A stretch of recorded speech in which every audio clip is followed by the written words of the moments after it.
Welcome to the Way to Go podcast. I'm Bill McMinn along with Mark Hostetler. Last podcast, actually, we were talking about words, and we were talking about words from this verse in Colossians 4:6. Let your conversation be always full of grace, which we talked about. But then there's that phrase, season with salt, so that you may know how to answer everyone. And so I was thinking about the salt idea of your words. Is there anything really better than salt on food? I love salt. Mm-hmm. I think about this. I mean, in the word study on this, pure and penetrating. Mm-hmm. Think about that for salt. Pure. It purifies. Yeah, absolutely. It penetrates. When you have salt on your, you're going to taste it. You know, if it's good salt. It's tasty. Yeah, that's what I think about salt. Mm-hmm. It's tasty. There's something about humanity. Mm-hmm. We like sweet stuff. We like salty stuff.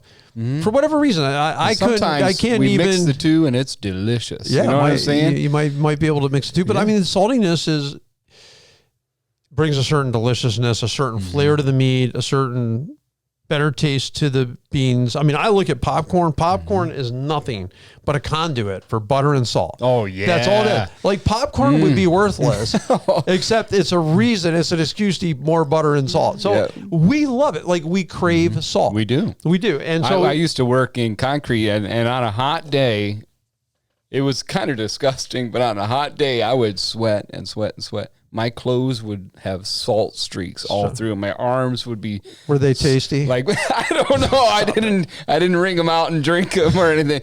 But you're right. I mean, we crave it. And on those days, man, I wanted something salty. I wanted potato chips. You have to have salt. I needed something. Well, you have to have salt too. Mm-hmm. I mean, when I was in football playing, and I remember in junior high, they would make us take salt tablets.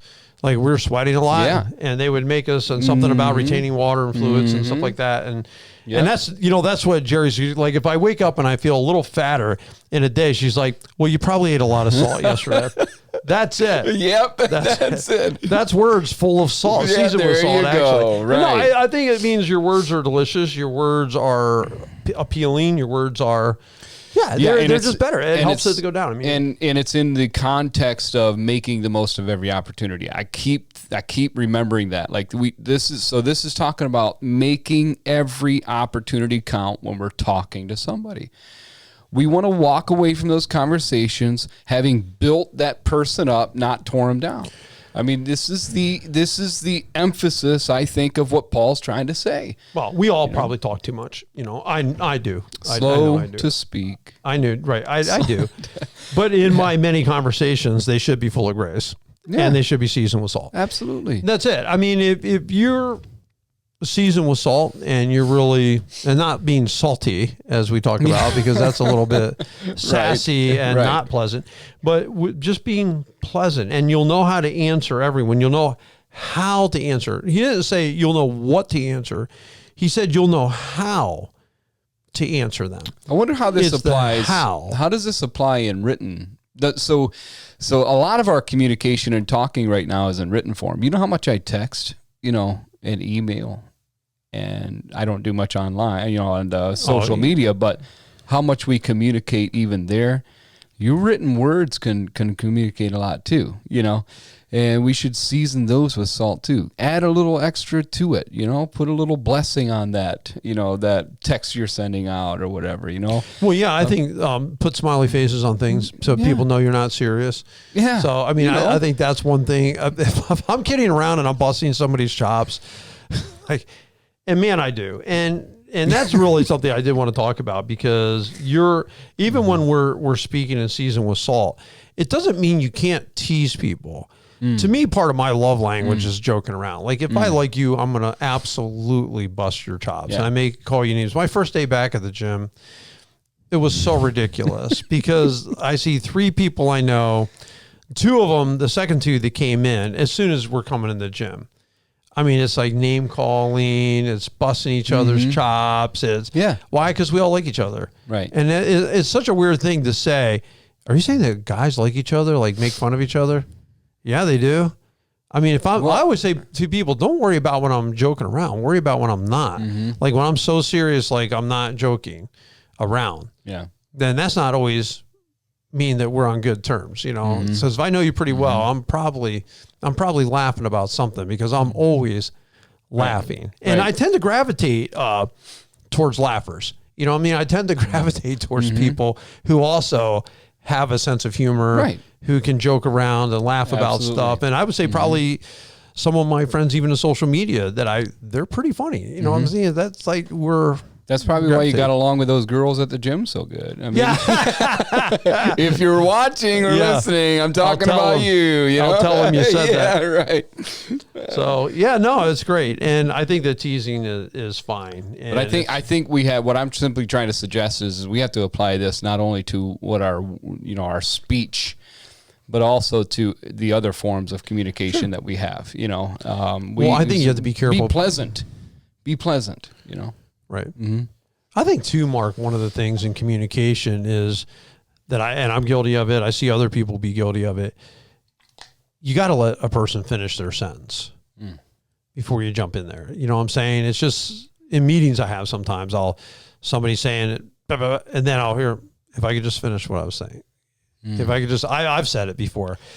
If you would just let me say the whole sentence first, you would know where I'm going, because we're saying the same thing. Just let me get all the words out of my mouth. Like, I'm starting here. I just want to finish my thought. And sometimes people don't even allow you to finish that thought. So that's not really what we're talking about. But you probably heard that in the last 3 minutes. No, I haven't. No, not here. But I have heard it recently for sure. And I noticed it. I'm like, I'm hearing somebody else say the same thing I think when talking to the same person. It's just, sometimes you feel like you can't get your whole sentence out of your head before somebody's jumping right back at you. And it's just patience now. Patience. Just let the person talk, right, and have a little bit of say. But anyway, words bring life. Proverbs 18:21. The tongue has power of life and death, and those who love it will eat its fruit. So tongue has power of life and death. That's powerful. Proverbs 15:4. The soothing tongue is a tree of life, but a perverse tongue crushes the spirit. And I looked that word up, where it says soothing tongue is a tree of life. And really the word soothing comes from Hebrew word rapha, or rapa.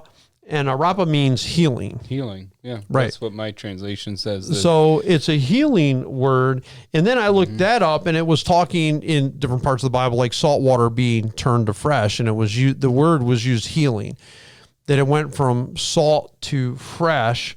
And then Isaiah 53:5, with his stripes we are healed. And again, you look at what Jesus Christ has done for us, and healing, those are powerful concepts. If you could take salt water and make it fresh, because salt water is not drinkable, if you can make it drinkable, if you can heal by his stripes, Jesus Christ actually heals us. And it's saying that the tongue the soothing tongue is a tree of life. A tree of life would be the tree that would have brought health in the Garden of Eden. Yeah. If they would have continued to live, they always had the tree of life to keep them living. Wow. Right? So a healing tongue. That my words should bring healing to people. And then that really brings up the question, like, what are the words then that bring healing? If it says here that our words can bring healing, like what? That's my question. Yeah, affirmation, encouragement, sometimes a rebuke. Right? I mean, sometimes if you're in a sinful way and you correct that person and you turn them from their sin, that's a healing thing. Yeah, that can be a healing thing, sure. But you're going to do it with a pleasant, gracious spirit, But I'm thinking of I think affirmation for sure. The Proverbs I'm looking at right now is 16:24. Pleasant words are like a honeycomb, sweet to the soul, healing to the bones. Right.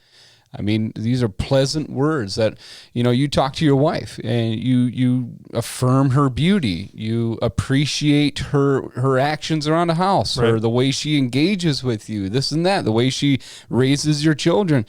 Those are healing words. Right. I mean, they bring health to her. Right. Soothing. Yeah. I like how the NIV translates that. A soothing tongue. Soothing. And when I think of healing, sometimes if you're in pain, or if you have a cut, or you have an infection, and you can point an ointment to it on it that brings soothing, or if you have poison ivy and you could put something on it that starts to dry it out and stops it from itching, it just kind of soothes it. It makes it feel better. Or we are consumers at times of ibuprofen because we have inflammation. So if I hike hard, like we hiked out to the lighthouse, and it was a harder hike in that you're coming down hard from taller elevations, and they're big steps down, to other ice to ice. And before I went to bed, I took ibuprofen because I knew I was going to be in pain, just my joints and everything else. And it brings soothing. And sometimes when people are hurting, they're wounded, our words can bring them healing. You say words of affirmation. I think those are part of it. Words like, I love you. You're going to be okay. You can do this. We appreciate you.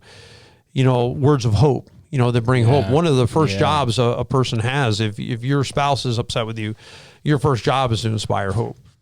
Number one thing they taught me in counseling school was when somebody's in trouble, first words, inspire hope. That is your number one job as a counselor when somebody comes to you, is to inspire them with hope that it can get better, because there's not a lot more that's soothing or more soothing than hopeful words, right? Mm-hmm.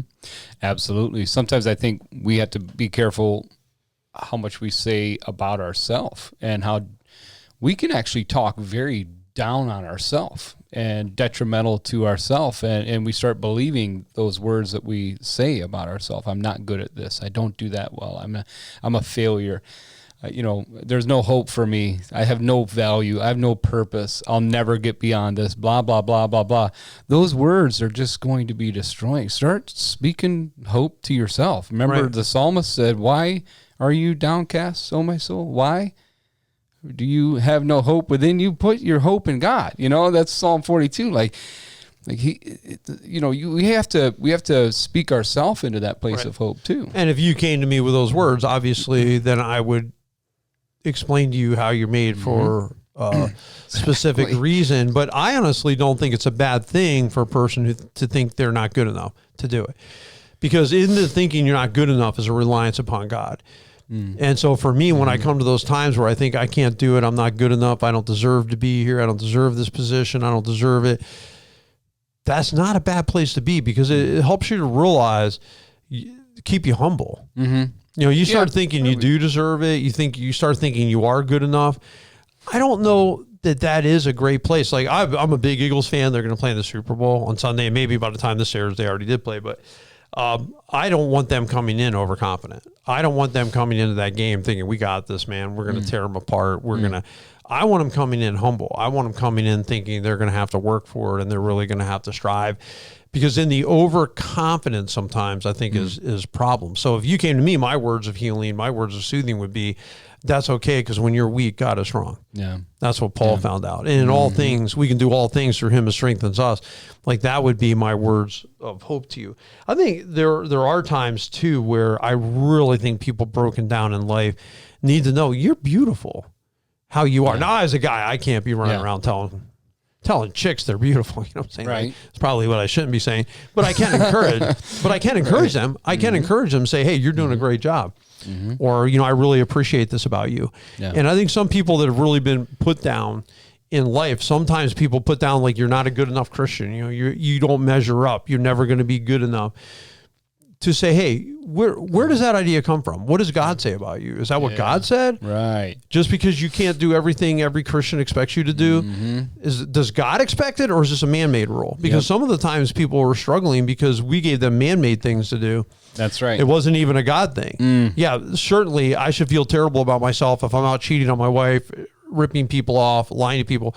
Yeah, I ought to feel bad because I'm not matching God's expectations. But if because I wasn't what you wanted me to be, because I didn't go where you wanted, no, it has to come down to, it has to be from God.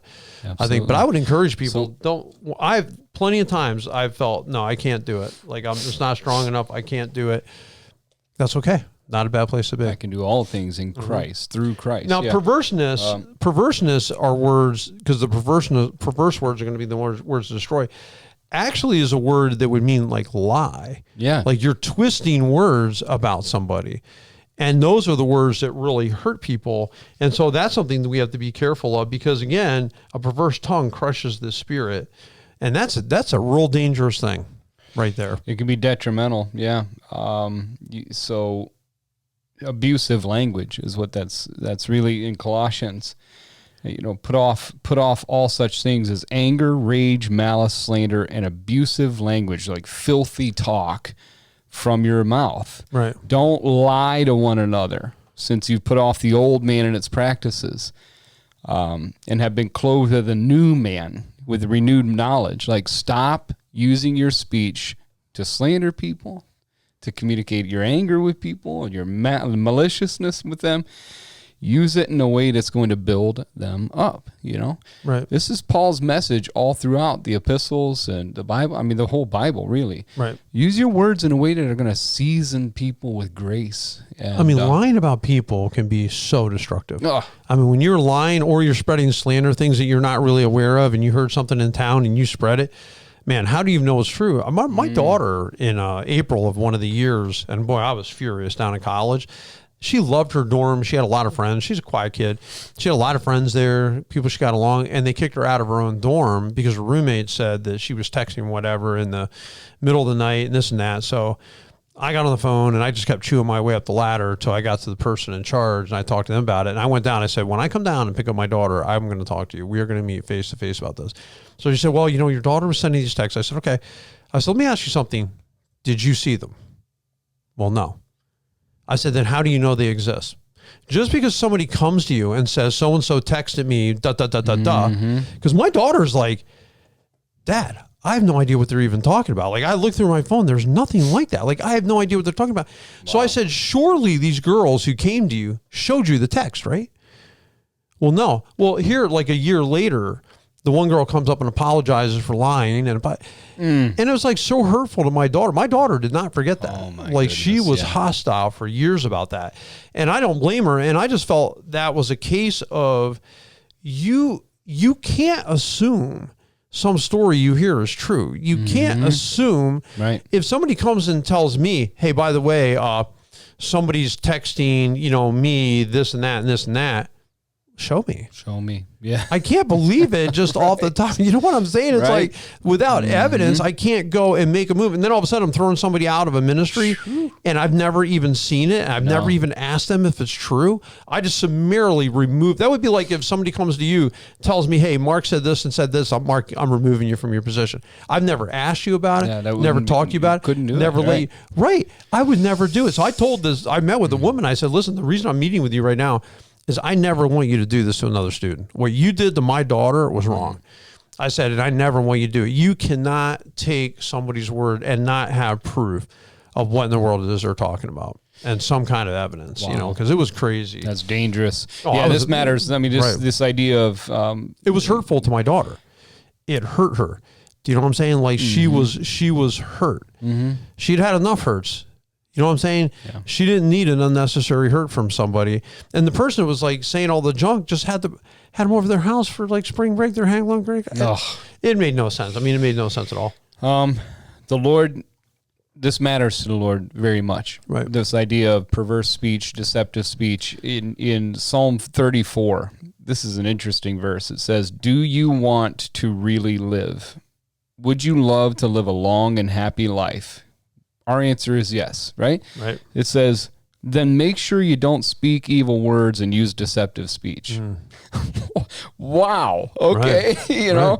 Why is there a connection to long life and true speech, or not so long a life and deceptive speech? Why is there a connection there? Because it matters. Dude, it's hard. It's hard for me to wrap my mind around. Like, it's something I don't understand because it's so different from me. I don't like to hurt people. I'm not going to lie. I just don't. I don't like it. I don't believe in it. I'm not going to go and spread rumors about you that aren't true, or just go. To me, like, there's something like really warped mentally if you're going to do it. But in an evil, sinful world where we recognize there's immorality, it could be greed, there could be laziness, there's lust, there's all kinds of things. I have to be open to the fact, Bill, sometimes people lie just to lie. I mean, they just do. Yeah. They're going to go spread a story that's just not true. They're going to start a rumor. I don't understand it. I don't get it. But certainly been on the other side of it. I've certainly heard the stories that have been told that were so fallacious and outrageous. It was really laughable, to be honest with you. But the sad thing is people really believe it. Like, they actually believe this nonsense.